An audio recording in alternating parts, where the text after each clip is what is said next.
Gavin, quick question for you. What's your count? What? You mean my body count? No, your bottle count. Oh. Well, kind of depends. Am I bragging to my buddies or am I talking to my wife? Well, either way, you're gonna lie.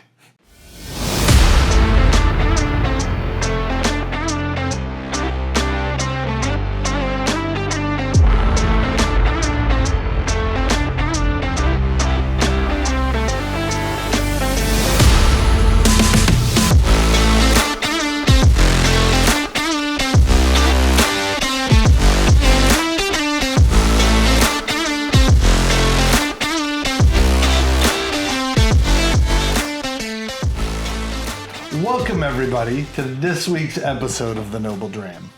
It is so great to have you with us. So one of the problems Gavin and I have each and every week is trying to decide what to sip on air. Is that an actual problem? You'd think it would be great, but it's not, right? It has this problem of so many options and it's difficult to decide. One of the things that I've always loved about having a big whiskey room full of brown water is letting somebody else pick my whiskey for me, right? So this week, Gavin had a brilliant idea. He said, we shouldn't pick at all. We should let fate decide. Aye. So tonight we do a completely random selection. So I'm trying to make this as double-blinded so neither Gavin or I know where we're going. So I have with me, I have my laptop here. On my laptop, I keep a spreadsheet because I'm way too nerdy. That is every bottle in the room. So they are numbered. The heading is row 1. So you get row 2 through row 482 as of this morning. Okay. But I don't want you to just pick a number because a number then just gives us a spot and it would be somewhat easy to decide where in the room you wanted to go. So we're each going to pick a number and then we're each going to pick a category and I'm going to reorder the list based upon the category to make this somewhat double blind. So Gavin, first and foremost, let me get out a piece of notepaper so I can write this down. Okay. You're going to pick a number between 2 and 482. Okay. Let's go 186. 186. Okay. I'm gonna write this down. Write it down so I don't cheat. I'll go higher. 312. 312. Okay. Okay. Now, I need you to pick a category. I'll give you a list of the categories so you have them. You've got the bottle name, the distillery, the bottler, in the event that it's not the same as the distillery, the stated age, the ABV, the bottle size, the barrel type, the price I paid, the whiskey style, the region it came from, and the purchase date in sequential order of year, month, date. So it always runs in order. For Pete's sake, dude, that's a lot of categories. Pick me a category. Wow, that's a lot of categories. Yep. Okay. Well, because we just did a few weeks back the barrel episode, how about we go barrel? All right, barrel type. Barrel type. Okay. And I get to pick a category. I like barrel type. It would have been the one I'd have picked. Let's go region for me. Ooh, region. Okay. Barrel. All right. Region. Now, just to truly make it fully randomized,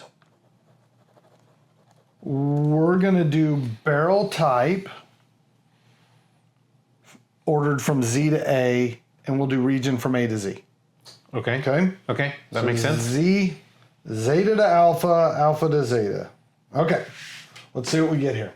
We need like some sound effects in here. And yeah, no, you talk about something wonderful. Something wonderful. So the thing that I like about this that made us think about doing this kind of episode, it's kind of like whenever you go to a somebody's back patio, like here, and there's just several guys or ladies, and they all bring a bottle. You never know what you're gonna get. All right, I need you to write this down. The bottle Gavin selected. Okay. Sorry, my number, Gavin's type, turns out to be E.H. Taylor, barrel proof, uncut, unfiltered, batch number 11. Sorry, I interrupted you. Let me reset in a different order here. We'll do by whiskey region. You said batch 11. Okay. Batch 11. And then... So while he's doing that, I'm going to find E.H. Taylor, barrel proof, uncut, unfiltered, batch 11. I'm that OCD. They're in alphabetical order. You'll find it. Okay. So as I'm gonna probably be off camera a little bit here. That's okay. So the ladies will get to see you from behind now. Mom, look away. Mom, look away. It's too much. It's a rotisserie. It's a rotisserie. Get your E.H. Taylor. E.H. Taylor. Okay. Gavin's number 186, sorted by region, happens to be the only Lagavulin 12-year 2018 release. Okay. That's it right there. And I know where your lagas are, so they're right where God wants them, right at close range. All right. Close range. All right, here's your laga. All right. Now I guess we have to decide who gets to pour first. I think we need to go. I'm afraid to do anything after Lagavulin, so I think we should go E.H. Taylor first. I agree with that. I fully expect this to be screaming hot. So, bear with us today. This is going to be fun. All right, Gavin, pour for us. All right, I need to get me a page for some notes here. Let's do this. Look at that. Oh. Ooh. I like the color on that one right out of the gates. Right out of the gates. So this is, let me double check here, 129 proof. So it's first pour of the day, baby. Screaming Eagles. First You don't have to pour of the overpour day. that one for me. I can tell you that. Oh, good Lord. You're gonna love it. I'm afraid to tip that glass over. I think those are both overshots. All right, we may end up with a little left in the glass at the end of the day. All right, bottles. Oh, no, put it over here where everybody can see it. Make it look pretty. All right. So since we did this truly random, I was going to say, how much do you like? Normally we would fill in all the details. You're going to have to read the bottle.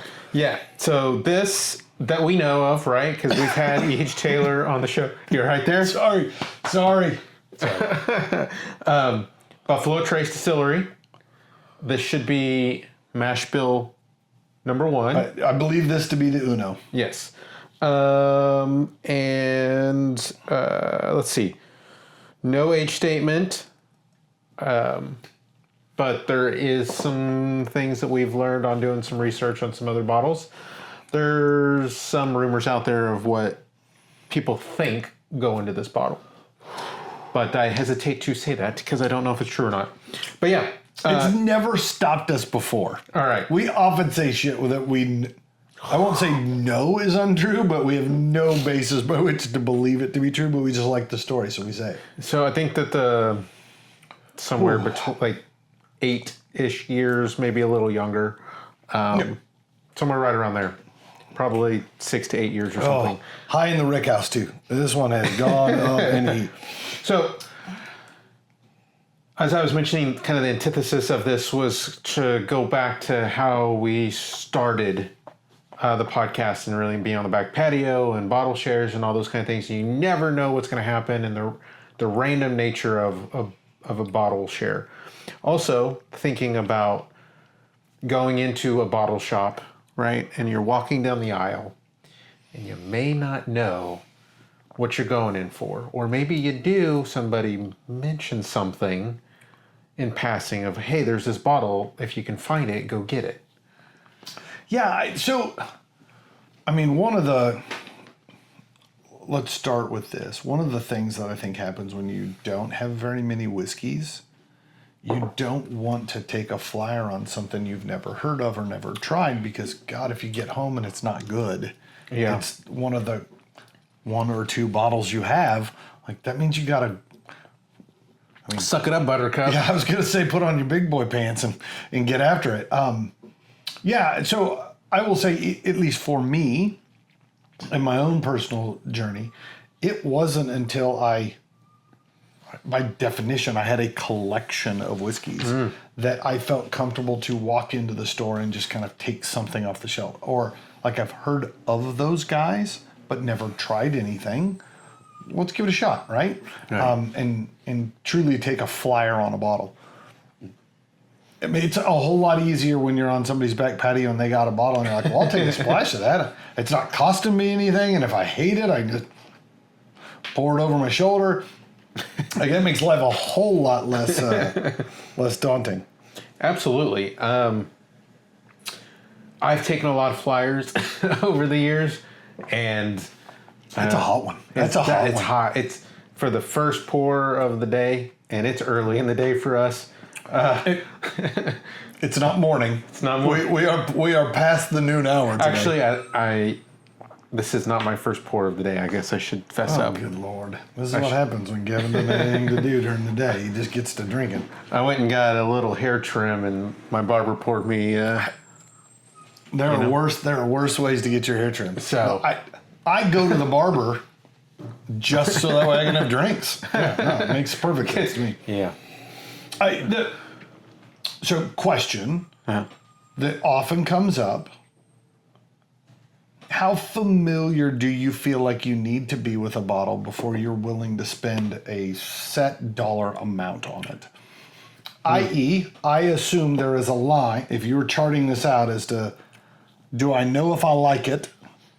On one end is unknown, and on the other is I absolutely know. And on the other scale is $0 all the way up to some dollar amount. There's a line on there that says, well, the more I know I'm going to like it, the more I'm willing to spend on it. Where's that tip over point where like, I kind of got to know if I'm going to spend that kind of money on a bottle? And I know everybody's different, but for you, where's that? It's a good question. I think it just depends on what style of whiskey. Non-committal Gavin. Well, that's what we're calling it. What style of whiskey? Are we talking a Scotch? Are we talking a bourbon? Right? I think depending on those two things, your tipping point might be a little different. It may be different. I may have never had it, but there may there may have been a recommendation. And do I trust that recommendation? Do I trust that podcast? Do I trust that person who told me, oh, there's this bottle and it's delightful and it's delicious and it's $68? Am I going to take a flyer on it? So I think it just depends on that. I think for bourbon, like $50 is like my cutoff. Like $50-$60 for a complete flyer. Don't know anything about the bottle. Don't know anything about it. Probably $50-$60. I will say it depends how close I am to payday. Oh, there's that.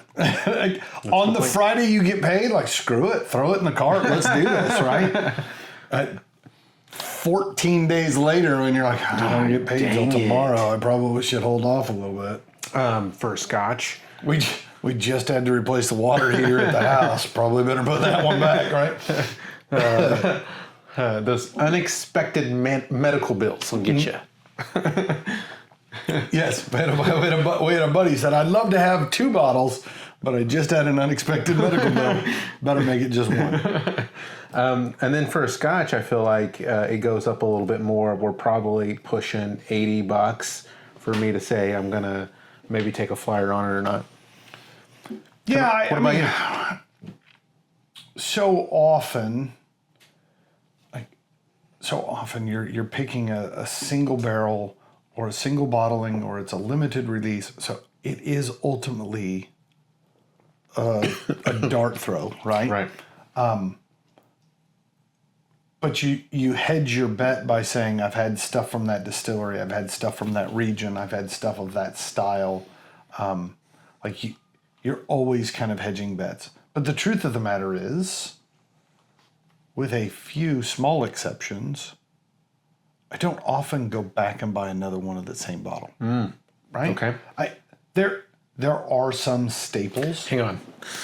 Yep, that's a lot of floor whiskey and a lot of doubles. No, not as many as you'd think, right? There are some. Like I couldn't imagine not having one of those in the room at any given moment, right? Some of them are, I like that one, and it was so hard to get a hold of that when an opportunity to grab another one comes along, I'm going to go ahead and throw it in the cart. Knock on wood, that those days are falling behind us as whiskeys become a little bit more commonly available. We don't feel like we have to snatch them up right away because you never know when you're going to find another one of them. That was always a tough one for me, is that you go to the store and come home with 4 bottles, but you realize you didn't buy anything you didn't already have. Yeah. So you didn't get to open anything when you came home. Like it felt anticlimactic to go out and whiskey hunt if you just ended up buying stuff you already had.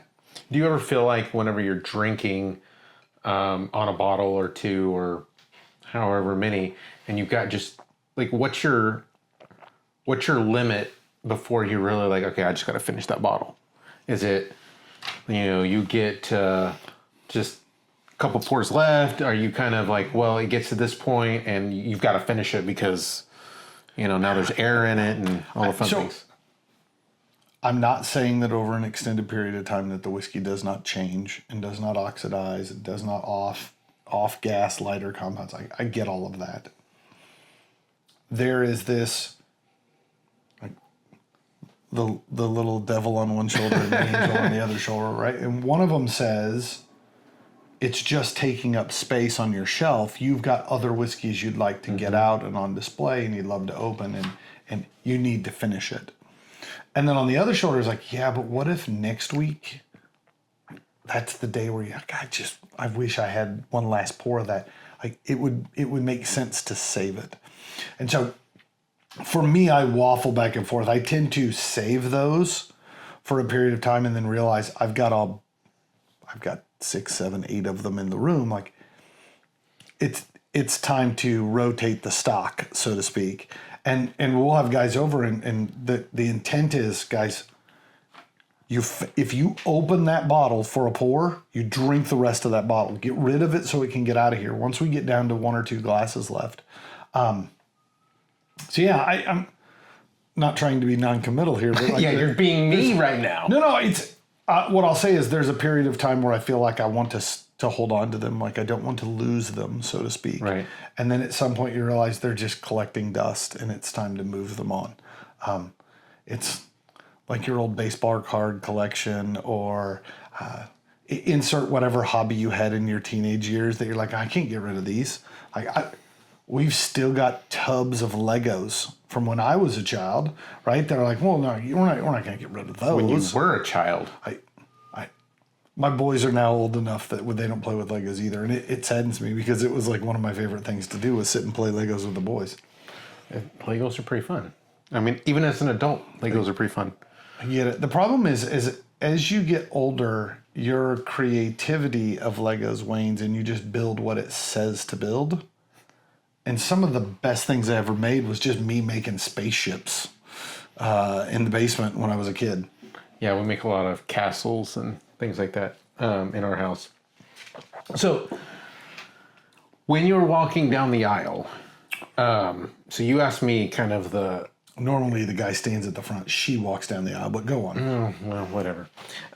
You were asking about kind of that tipping point. I want to know, what is like Aaron's rule when you're walking down an aisle and you're gazing at different bottles and you may not have had this or you may not have had that? What tends to push Aaron over the limit to be able to purchase that bottle that you've never tasted before? I know this will sound stupid. I tend to trust the rando stranger standing in the aisle also whiskey shopping as much, if not more than I trust the guy in the aisle trying to sell me whiskey. Okay. You do have to wade through a little bit. Best thing you can do is say, hey man, have you ever had this? Ask a bottle that you've already tried just to see what they say. Okay. All right? Because then ultimately if they say, no, I really like that one, you're like, yeah, I thought it was garbage. I don't ask him a follow-up question, right? And so if you can get to a point where, whether it's a podcast that you listen to or something, right, I tend to agree with what he says and tastings. Whether it's I taste the same thing he tastes or not, doesn't matter. Does he enjoy it? And if he enjoys it and I tend to enjoy the things he enjoys, perfect. I'm gonna go get one of those. I'll say, personally, my rules of thumb, don't ever bend over at a liquor store. Anything that is on the shelves that close to the floor, you don't need to be buying. Right? There was a joke in there. I know there was. I try to set them up just to get you to choke on foolproof whiskey. I know, that was... Nailed it. Sorry for the folks out there hearing that. There is some ASMR guy who's just like cringing driving off a bridge embankment right now after that whole exchange. Yeah, I tend to lean towards I like that distillery. Let's go see what else they do. Sometimes I wasn't necessarily a huge fan of what they were doing, but the release I had was something special. Maybe I should go try the norm. I hate to say it, but one of the fun things about this show has been that, like, sometimes we pick a category. Like, I would never go buy a bottle under $25 on my own, but that was the challenge. Or, like, you got to go get a horse-themed bottle. Like, it's a ridiculous reason to pick one bourbon out as opposed to the other. But, like, sure. Like, it lets you try something you've never done. So I will say is if you're looking for fun ways to do these and you and your buddies are wanting to do something fun, pick a completely arbitrary rule to why the bottle has to be picked that has nothing to do with the bourbon in it, right? And then go to the store and try to find something obscure. Like, oh, it has to have a four-legged animal on the label, or it has to have a dump date of a certain month, or like whatever that is. Go try to find something that is obscure and not specifically tied to the distillery. Just try something different. I think that's part of what makes this hobby, this journey, this adventure so fun, is experimenting and really trying to find the things you like, the things you don't like, and you will get the things that you don't like as well. Like, it's not so one-sided that you're going to find, whiskey every time, or that thing that you bought, that flyer, every time is going to be great.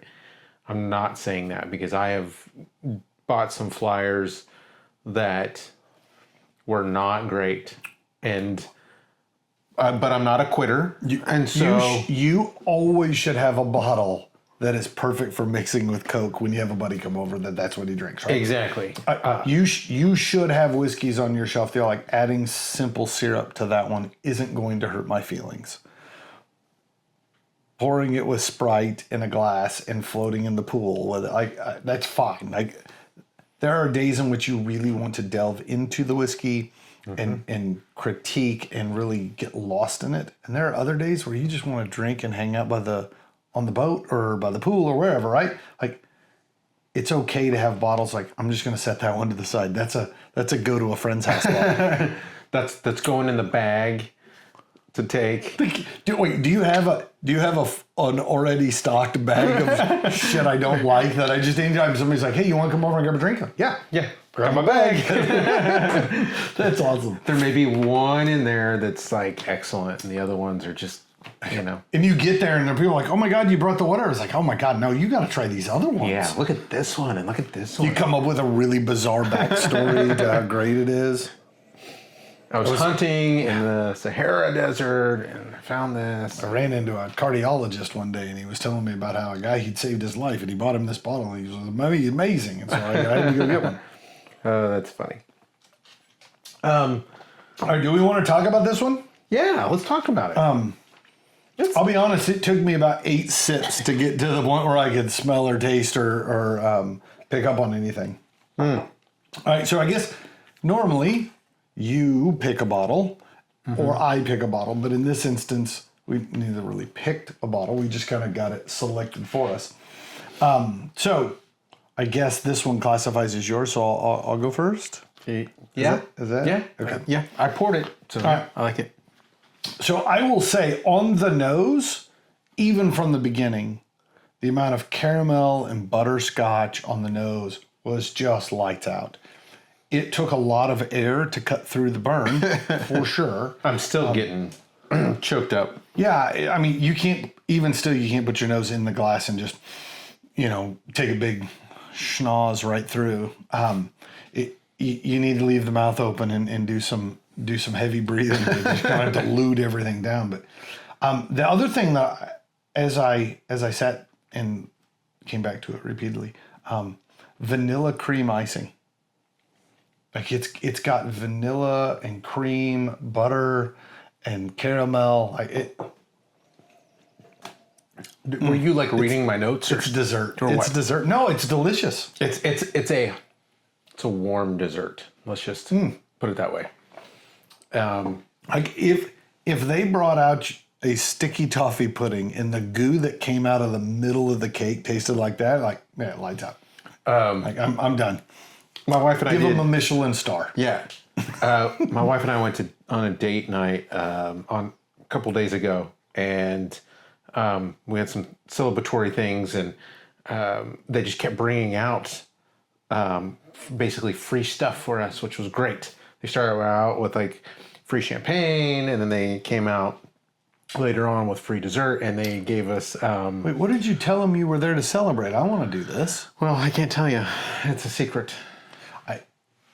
If there is a secret code word out there, you're like, no, I'm here to celebrate this. And they're like, oh, well, let me get all the free stuff. It was a speakeasy, so there's a bit of that. But yeah, man, the dessert that they gave us was, a very rich and there was caramel to it. There was some, they brought out, it was topped with ice cream, and like I get a lot of that vanilla cream dessert, but there's some warmness to it.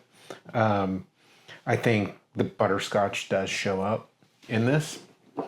And then on the palate, I think there's a bitterness, almost like a dark chocolate bitterness that comes out. That comes out.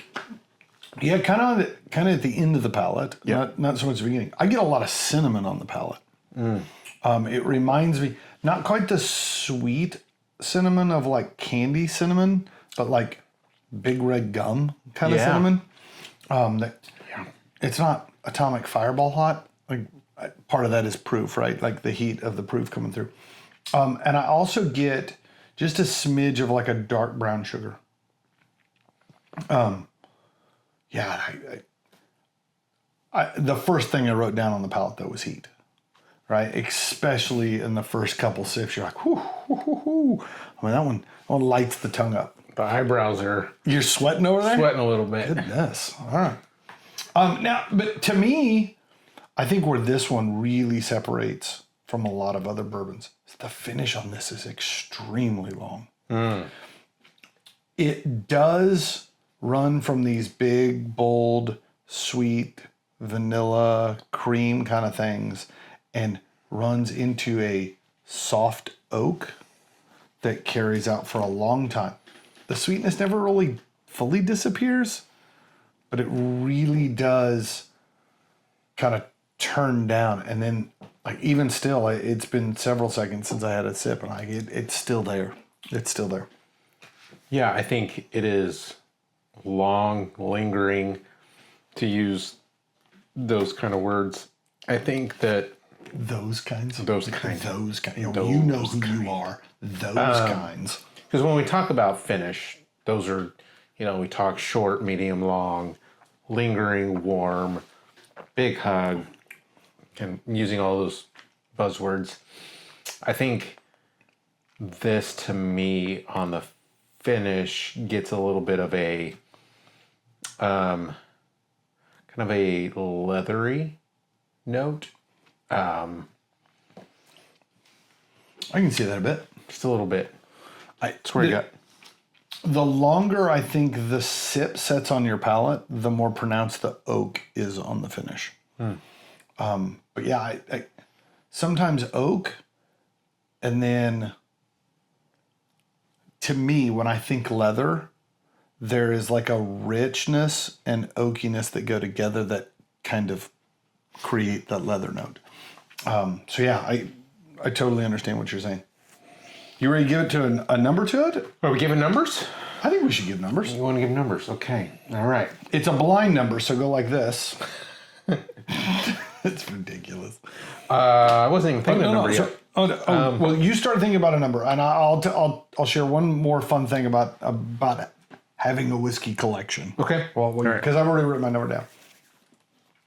One of the things that I will say is a true joy of having a collection is the blind tasting.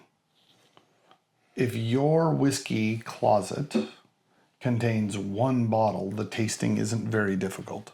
You can guess which whiskey it is every time somebody brings you a pour. But as the collection in the room grows, it allows you to really start to delve into those subtle differences. So one of my favorite pastimes here in the house is to send somebody else into the room and say, pour me a glass and bring it out here. And then you fully disconnect from the brand, the label, how sexy is the bottle, right? How much did you pay for it? Like, none of that stuff matters because you don't see any of that once you have a blind taste, so to speak. And so one of the fun parts about having a collection, one of the things I really, really enjoy about the room is that I get that opportunity to have those kinds of experiences. So this is not fully blind, right? Like, we know what it is we're drinking. We just didn't know we were going to be drinking it. You want to know one of my favorite things about you having this room? Is you get to come over and drink. I'm fully aware of how that. I like to think most of my friends would come over and see me, even if I didn't have the whiskey room. I don't know if that's true or not. I really don't. All right, your bottle, my number. Yes. So, I mean, this is a stellar bourbon. It packs a wallop. It's not unpleasant in any of the things that it does, though, right? It's not overly oaky. It's not overly sweet. It's beautifully balanced, but yet all of the stuff come in with force. I'm at a 92 on this one. 92. This one is a really, really, really good 92. bourbon. I looked earlier. I could wind over here. I don't know as if this will throw your number off, so keep your pen down because I want you to be honest. I only paid $85 for this bottle. This was an MSRP steal, knowing what it is. But yeah, at $85, this is a no-brainer delicious bottle. 80. Did you buy that in 2022? Do you remember like when? Yeah, it would have had to have been around there because these don't last very long. And one of the things I've always prided myself on is you go into a liquor store and they're charging about 5 or 10% more than MSRP. Okay, but I'm not paying double. I'm not paying secondary market prices, even at a retail store. And about the only time you'll find bottles that are older that are still around is because somebody's been overcharging for them all along and hasn't had anybody take. So yeah, I'm positive this would have been one that would have come out, and within a month it was on the shelf. Right on. I'm setting at an 88, 1.21 gigawatts. 88 is a travesty of a number for how delicious that bourbon is. So it's delicious. I like it. It's just, when I think about I'm going to be careful when I say this, an everyday sipper. No, it's not even close to it. It's not an everyday sipper. It's not something that I'm going to reach for and just want to pour every day, right? It's going to be special occasions. something like this where you're randomly selecting a bottle, or somebody's pouring something for you and they're like, oh, E.H. Taylor, like, let's pull that down. It's delicious. I will give it that. I think as much as I love high proof, this is probably a little higher than my, like, just sweet spot. So It's a problem that can be fixed. yes, which soon, towards the end of the episode, I'm going to put a splash of water in it and just see kind of how that turns. You got up and wandered off camera, and now I'm wondering where my eyedropper is. Yeah, I don't know where it is either. But so yeah, I'm setting it at 88 just because I think it's just the heat on it. Like, I'm sweating, folks. I mean, it is warm whiskey. It's just because you're nervous. I mean, I get it. You're new, being on camera. It's a lot for people to take in. It's I understand. the ginger, and I don't think so. I don't think so. Everything's red. All right. Unlike other episodes, we are not stepping away. There is no break. We are going straight to bottle number 2 because we don't want you guys to miss a minute of the action. So, shall we slide these to I'm actually going to leave this out here because I'm intrigued to see where this one sets when we get to the end. Because I will be putting a droplet of water. All right, 2 glasses, 1 bottle. In a box. 2 glasses, 1 bottle. It's a whole different video. You don't want to... And is this a brand new? Never been opened. Never been opened at all. And this is a big deal. And this was 2018? 2018. This is a... Holy smokes, man. I mean... What? You've been slacking. I just want you to understand how important you are in my life that I didn't say, no, punt this, and we got to put this one back. No, this is a lot of fun. All right, so this one comes in at 57.8% ABV. Check your math. 115.6 if you're a proofer. 15.6 proof.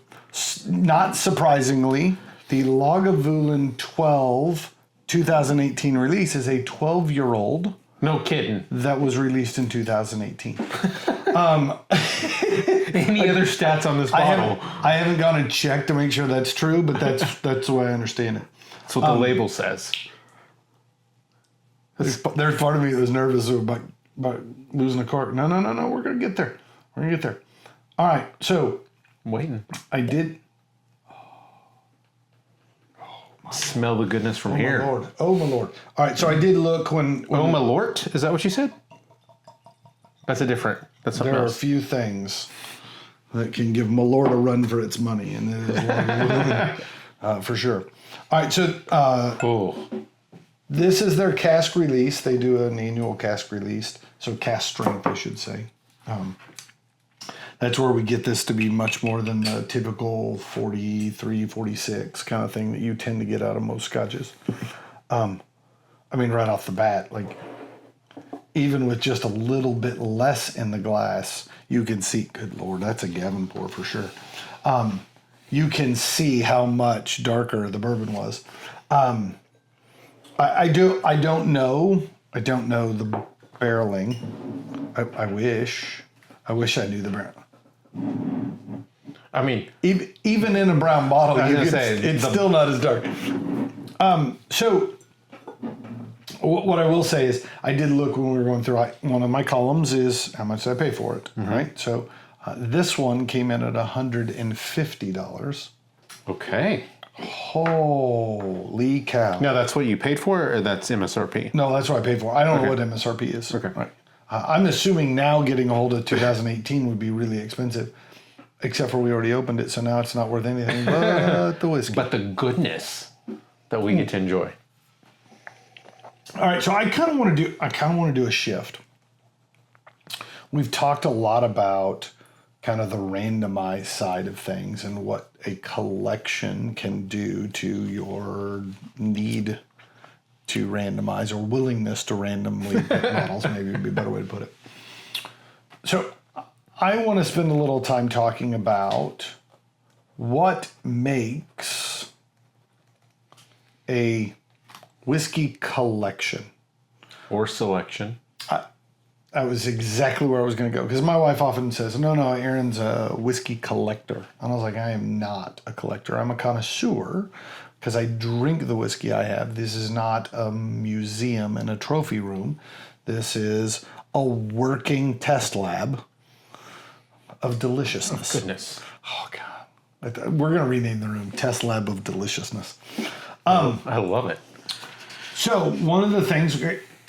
We didn't pick the bottles tonight, but we knew this was what we were going to talk about. So one of the things I went and did, and I said, well, what makes a collection? Right? The average drinker, the average person in America, like how many bottles of whiskey does the average Joe, if you will, have? I'll be honest. It's not 481. I did some digging, and that's a lot more than the average. So it's because you're above average.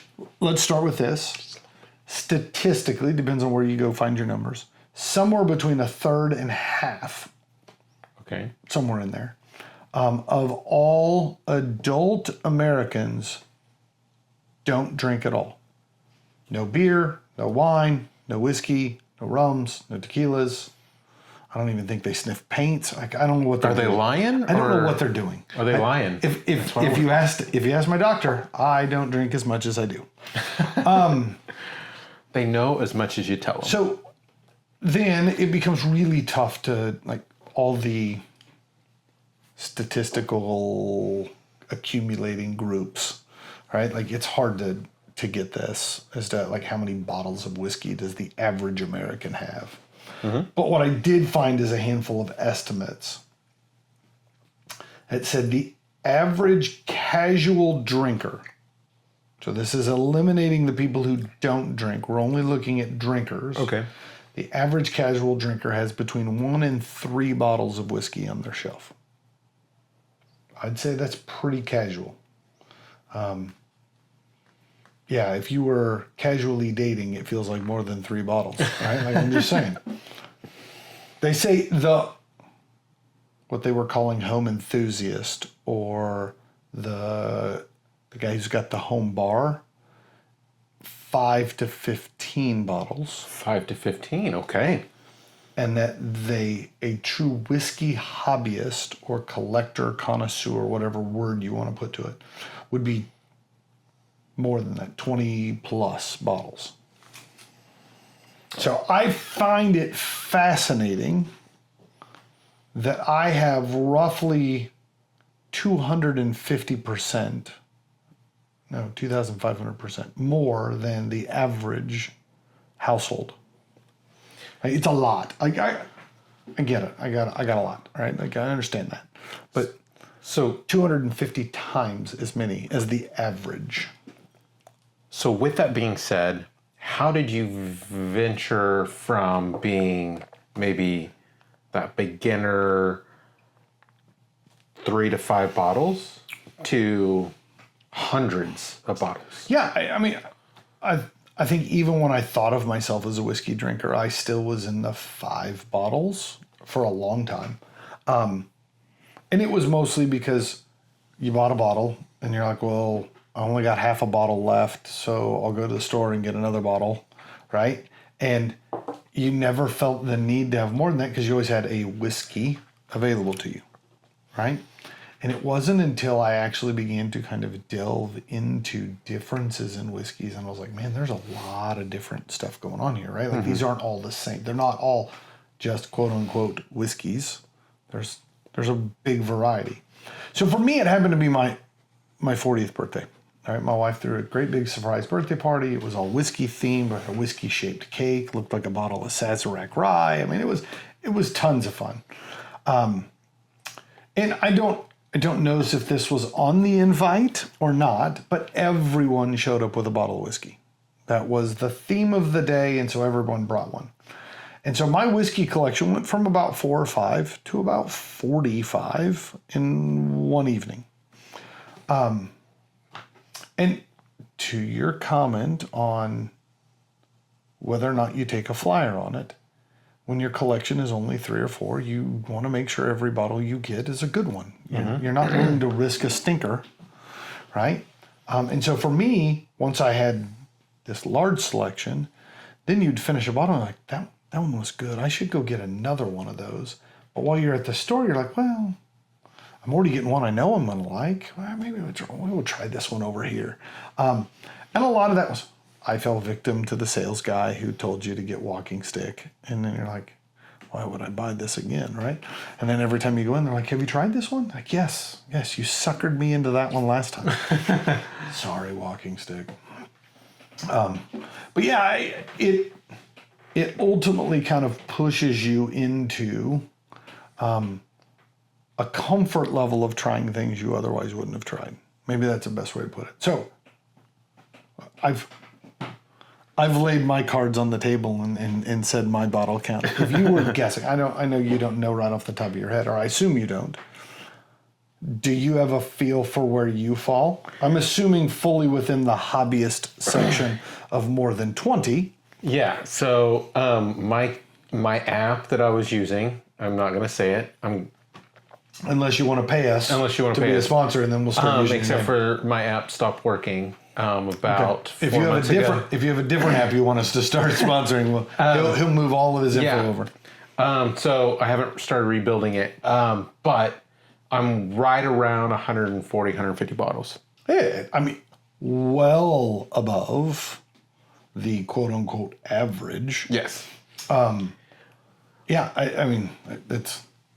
If you had told me when I only had 5 that someday I would own 150 bottles, I would tell you, like, why on God's green earth would you need that much whiskey? That's what my wife says. And Like, look at why me now. do you need this? Look at me now. So I am proof that if you just keep dreaming. what I will say is the COVID explosion, right? I think that ballooned for me, and then obviously starting the Noble Dram has ballooned it Do not again. blame me for this. I'm not blaming you. I'm blaming us. But one of the things you said, I want to go back to. You said something about when you finish a bottle and you go back to the store, you might contemplate buying another one of those bottles or buying something different. What I like to do is I like to buy that bottle that I just finished, maybe, or a different expression of it, and then buy a second bottle. So I'm always at least adding something new to the selection. No, it's exactly where I was going with that. The idea that you go in and you're like, I really like that one, and now that it's empty, I'm going to go get another one of those. And while I'm there, part of the fun of shopping, and I've never been a shopper, I've been a buyer, right? I think I like most guys. My wife likes to go shopping and she wanders around and looks at things. She still buys, don't get me wrong, she still buys. But like the idea of just going and browsing at most things I have no interest in. But I can spend an hour just looking at bottles of whiskey, right? Like easy. And so I find myself browsing and shopping. And so one of the problems is if you already know what you're going to buy when you walk in, you didn't get the enjoyment of browsing and shopping. And so I end up browsing and shopping too and picking. So I go in to do a little buying and then also browse and do some extra buying. There are worse problems to have. I like to go into shops and just see what they have, look around. I like to talk with the people behind the counter, people in the aisle, all of those fun things. Even if I don't buy something, I like to start to develop those relationships, get to know the people. Because to your point, the guy in the aisle may have certain things that he wants to push to be able to get off the shelf or, to make that sell. But the more you get to know those people, they get to know you, and they may tend to not push walking stick, and they may push something different because they're getting to know you. So that's one of the things I would like to say is, and I know we've mentioned it before, but start having those conversations, develop those relationships with people. They will help find things for you that are similar, or they may push you in another direction to help, take a flyer on something. But I get way more chatty talking about whiskey than anything else. Amen. I mean, this whole thing, right? Right. When we first started doing this, I think our episodes were 7.5 minutes. Now I can't get Gavin to stop talking. I get it. When we go out in public, my wife just gets so not frustrated, but she's like, "Can you just not talk about whiskey with people? I mean, you talk about it all the bloody time." So much so that my daughter now goes to school talking about whiskey, and then I get in trouble. I more than one occasion, I've stood in the aisle at a bottle shop and had somebody stand next to me and say, "Well, I'm trying to decide which one." I was like, "Oh, well, like, what do you like? What do you like?" And you start talking to them. They're like, "Oh, well, if you've never had it, you should try this one." And to be honest, bang for the buck, they got a deal going on these over here. These are actually pretty good. And a couple of times, like, "Man, someone was like, I really appreciate your help. Like, I wish your manager was around. I'd tell you what a good job you did." And I was like, "Oh no, I don't work here. I'm just hanging out." My goal in life is to make enough money doing what I do for a living such that I can go loiter in liquor stores and just help people find good whiskey. Like, that would be awesome. We know somebody that I know. I got a guy who would love free sales labor. For sure. All right, so question. You have a newbie comes to you and says, "I'm thinking about getting into whiskey." What would you say is an adequate number of bottles to say you have a true whiskey collection, a selection to pick from that gives you the ability to try, like, knowing that whiskey runs from sweet to bold to smoky to light to floral, like all this stuff. It's not just the US, it's Scotland, it's every other country. Like, how many bottles do you feel like that needs to be in order to feel like you started to cover the bases, so to speak? I get your running zone, right? Like, you're not going to have everything, but even at 481, I still feel like, well, I don't have one of those, and I don't have one of these, right? That's an interesting question. That's why I gave it some thought. You finally thought about something? Right. I spent like 10 minutes thinking. It was hard. It was a lot. I got a headache. Yeah. I'd take a nap.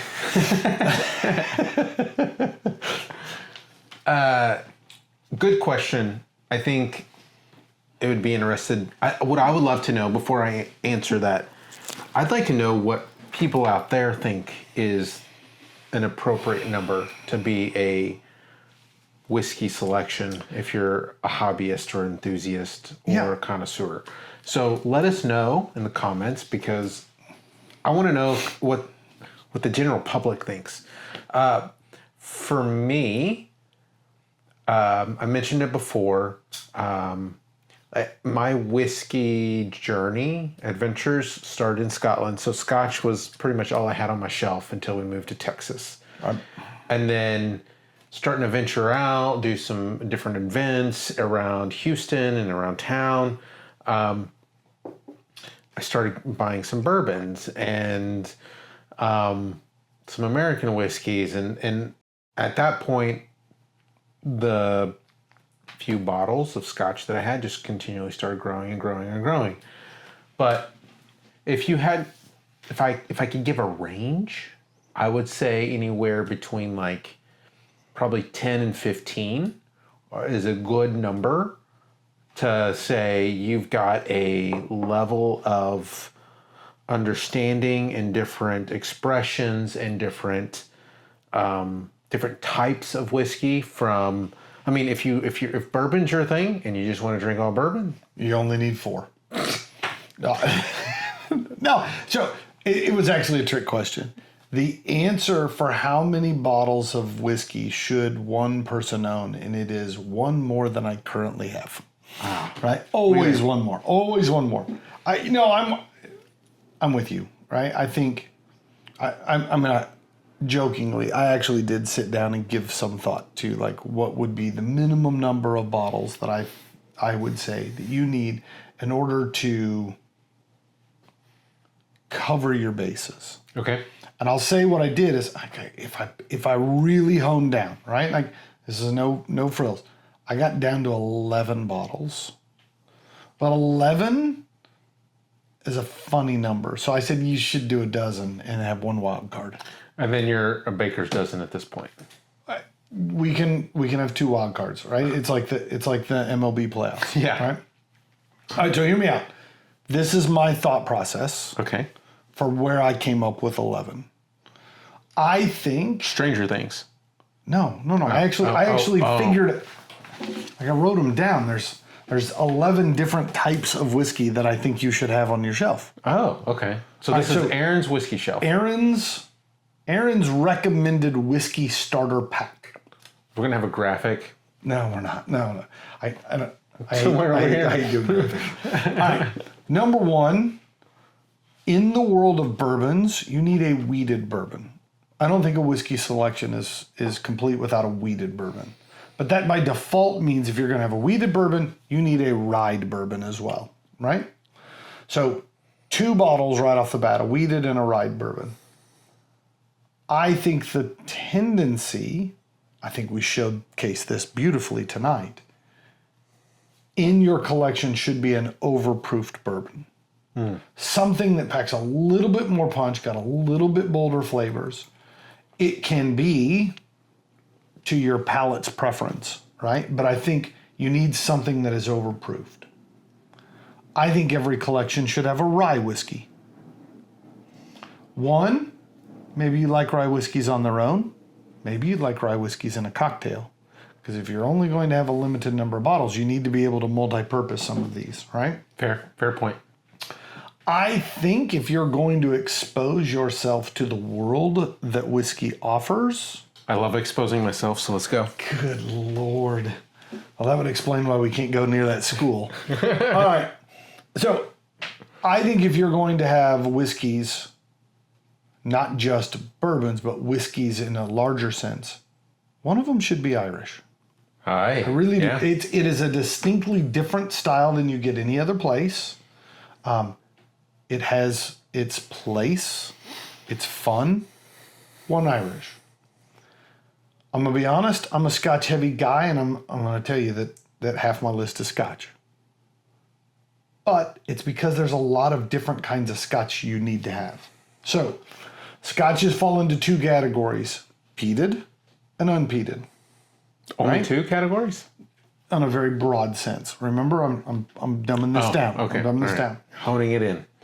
Scotches also come in 2 different aging platforms that are distinctly different. The ex-bourbon and the ex-sherry.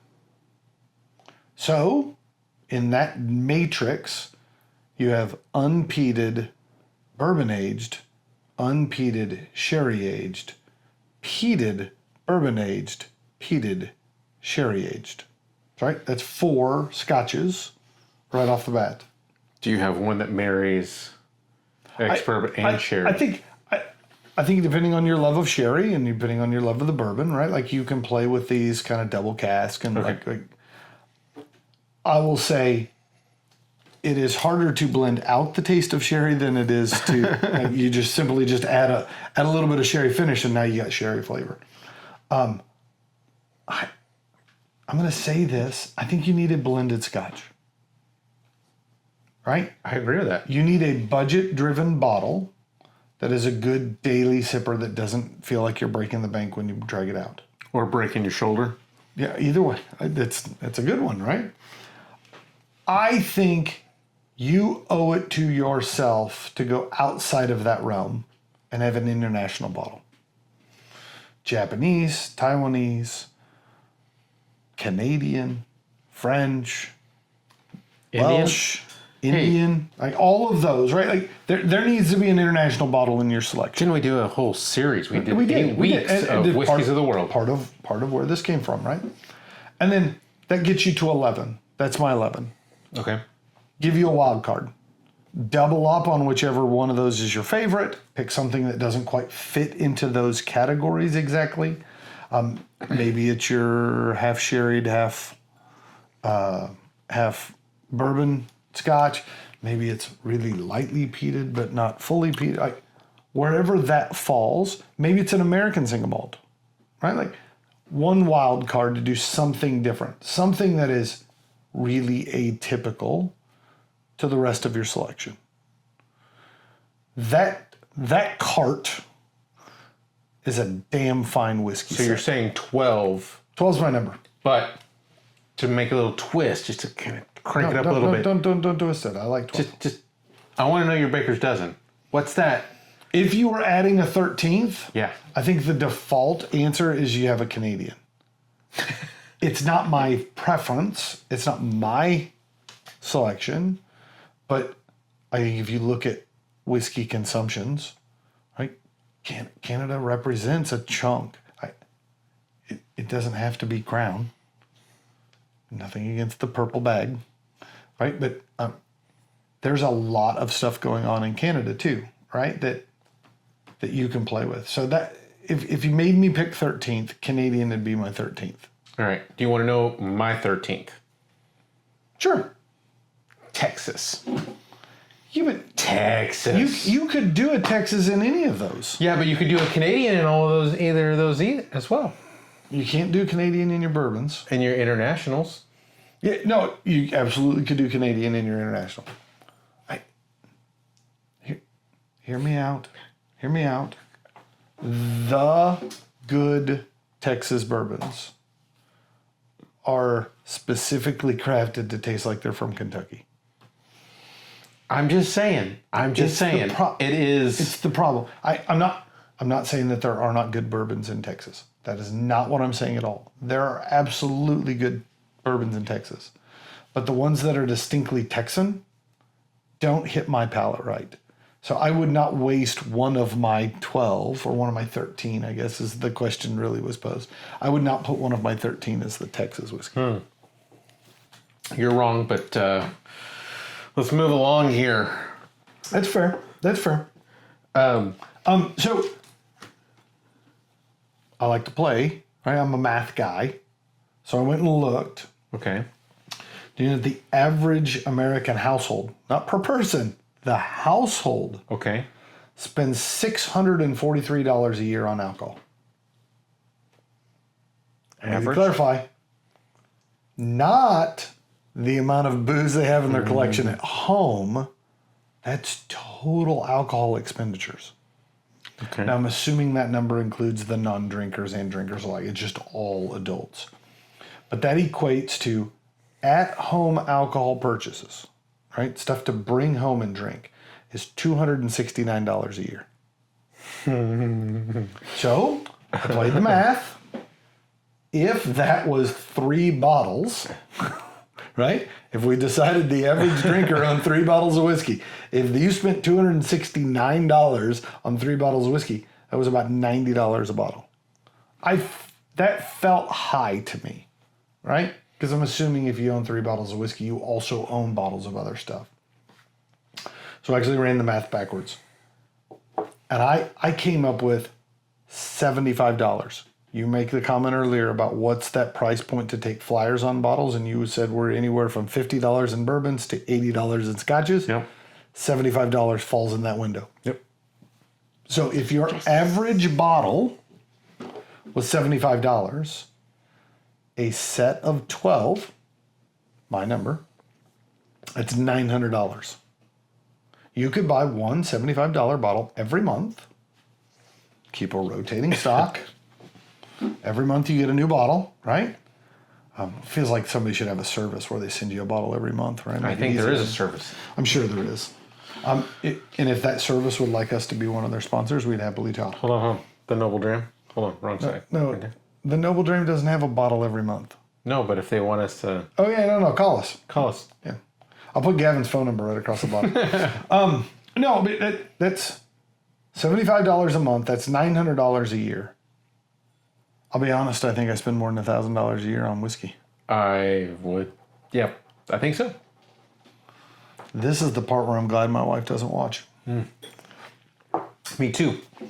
But they're gonna. I don't think you care if my wife watches. No, but my wife. Let's just be honest.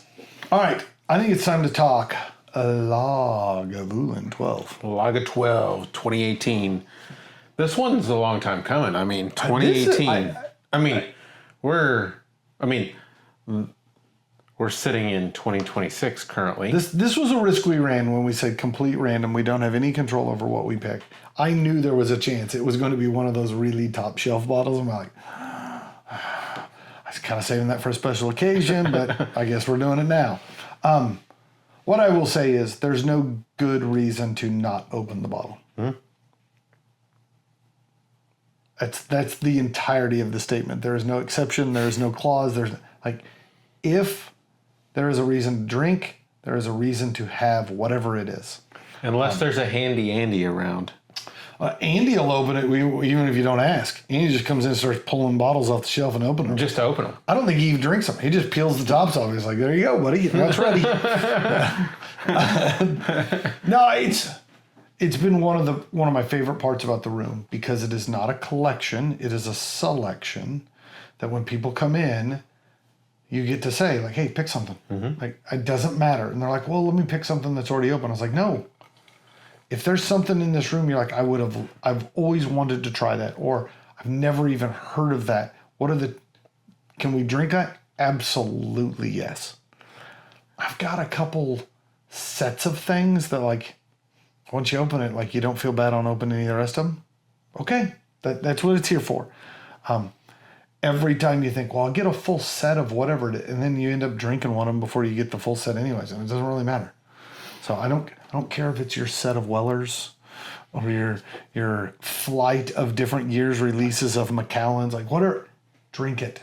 I mean, that's what I've heard distillers and different brands say, like, drink it.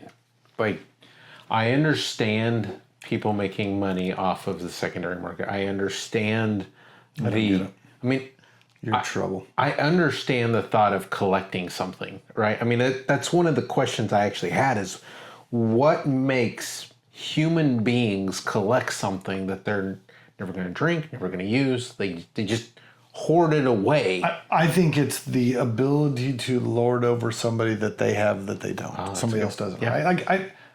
I get it, right? There's a great deal of it's nice to have nice things because then it shows the rest of the world that I was successful at whatever. I understand all of those urges. What I will suggest is that's not what you're on this planet for. Right. Right? Go be good to the people around you. Don't lord over them. Go enjoy the time you have here on Earth.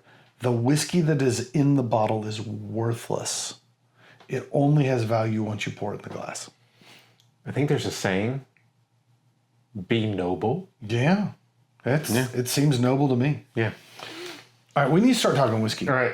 This one's got you all over it the first time. My bottle. It's got me all over it. It still tingles my nose. Like even after the screaming high proof of the first one, this one is a noticeable step down. It's still got something that kind of just tickles the nose, if you will. I love that you said that because that actually. You wrote tickle down on your. I wrote it's a tongue tingler on the palate. But once again, we're off by palate finish notes, right? But on the nose, I think there's a limey zestiness to it that I get. Absolutely. I think in my mind it's lemon over lime, but citrus. And I wrote citrus, but I put lime, and then I think there's a leather. So if you took a baseball glove and you took a lime and you squeezed the lime in a baseball glove and you just kind of let it soak in. And then dried it by holding it over the campfire. Yes. Yeah. Yes. That is what this tastes like. Yeah. Absolutely tastes like that. I get you. So yeah, on the nose, lime, smoke, citrus, leather. Yeah, I wrote peat instead of smoke, but other than that, I wrote down all the same thing. I will say with subsequent sips, as you came back to it, right, you pick up on further things. I get more of a medicinal note as time kind of transpires. And sometimes the lemony, citrusy, and medicinal to me reminds me of seaweed, right? And so what I'll say is I don't smell distinctly salt. I don't smell saline, right? Which is normally the other part of what I put together in seaweed in my head. So it's like 2/3 of seaweed. So Okay. I like your description better. All right. Well, it's because I'm right. On the palate, Uh-huh. tell me you get something different because I get all of the same things. I get all of the same things, and then I even put, like, there's like a roasted nut-ish kind of vibe that I'm getting off of this on the palate. Roasted nuttish. Yes. And then I think it's earthy. I put limeade. So, like, if you live where there's a good Sonic, go grab you a limeade. Cherry limeade almost. Yeah, I wrote lemongrass because I think there's something yeah. florally, but not necessarily flowers, more grassy. Yeah, I wrote down medicinal on the palate as well. It's got that new package of Band-Aids, right, kind of thing going on that I honestly love. I love it. He licks Other new people's Band-Aids. Band-Aids. That's how much I love Band-Aids. the ones floating in the ocean Oh, God, water. they're the best. They're the best. All right, so on the finish, though, is there something that comes new, or are we right down the classic Lagavulin path again? It tracks. I think from the nose to palate to finish, I think it's tracking all the same flavors. I think that it's lingering, much like the E.H. Taylor lingers. This is not. I'll say it lingers differently. Yes. I think the finish on the Lagavulin is longer. The proof point carried more of the finish on E.H. Taylor. 100%. I think here the peat and the smoke carry the finish more, right? And to be expected between the two bottles for sure. Agreed. Lemon zest showed up more on the finish. You mentioned citrus at the beginning. I got more citrus juice at the beginning and more zest on the finish, but we're splitting hairs on that. The thing that really showed up to me on the finish was the petroleum kind of notes, the tar, the creosote, that kind of stuff. I didn't pick it up as much on the nose, but on the finish it comes screaming through. All right. All right. Time for a number. All right. 91 for me. I think the Lagavulin 12 2018 is a gorgeous Scotch whiskey. I think that the proof is there for me. That is like what, 115.6? Isn't that the? I think that's what it is. Yep. Yep. That's right. That's right around my sweet spot of what I really, really like. So I think, to me, it's just perfect. It's got the flavors that track, some of those flavors that I absolutely love. And this, to me, brought about specific memories. I think that's where I relate a lot of whiskey to, is memories. So this one hits home to me. Yeah, I can't argue with you. This is beautiful in a completely different way than the E.H. Taylor, but I'll say in a very similar level. I'm at a 90 on the Lagavulin. Okay. They're in the world of Lagavulins. I'm a distiller's edition guy first. I like what that sherry adds in the way of a depth to it. This is very, very, very close to that. It lacks that rich, dark fruit note, right? That I think keeps us from being a 93 or a 94, right? That's how much I enjoy Lagavulin distillers. So in the world of what does Islay whiskey taste like, that hits every single one of the notes, and it hits that beautifully. Let me put it that way. So it sings like a chorus. It does. It does. I was working really hard to get the bottle right, and I'm realizing that the now boxes. Now I gotta move. Yeah, you gotta square it up. All right. So 91 for Gavin, 90 for me for the Lagavulin 12. Let's recap where this whole thing started. On the E.H. Taylor, 88 for Gavin, 92 for me. This is one of those fun things that a 90 in Scotch and a 90 in bourbon are nothing alike. I'm going back now and putting my nose into the E.H. Taylor. Like, it is so rich, sweet, Yes. and oaky. The proof still shows up. No. This is not tamed down much while we sat here and talked. I think the nose hairs are singed off. I don't have any nose hair in that left nostril.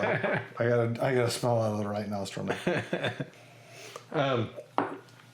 So, with that being said, man, it's been an absolute pleasure doing this. This has been actually probably one of the more fun episodes for me lately. I will say twofold. One, a randomized draw means no preparation. We just show up and wing it, which is a lot of fun. I know what that means is it's hard for you guys to know where we're going and what's happening. And then we would have never picked these two bottles on one episode. 100%. These are so utterly different from each other. You would have never put these two side by side, but yet they are so wonderful.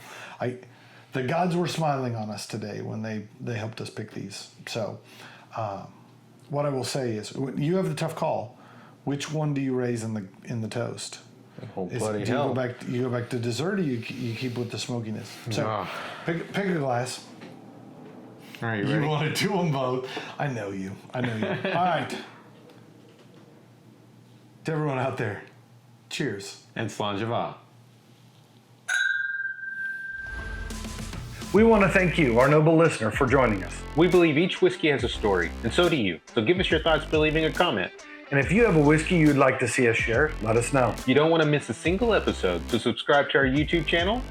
And make sure to like and follow us on Facebook, Instagram, and TikTok to stay up to date on the Noble Dram. And if you find watching us difficult, you can always listen to each episode on Apple Podcasts and Spotify.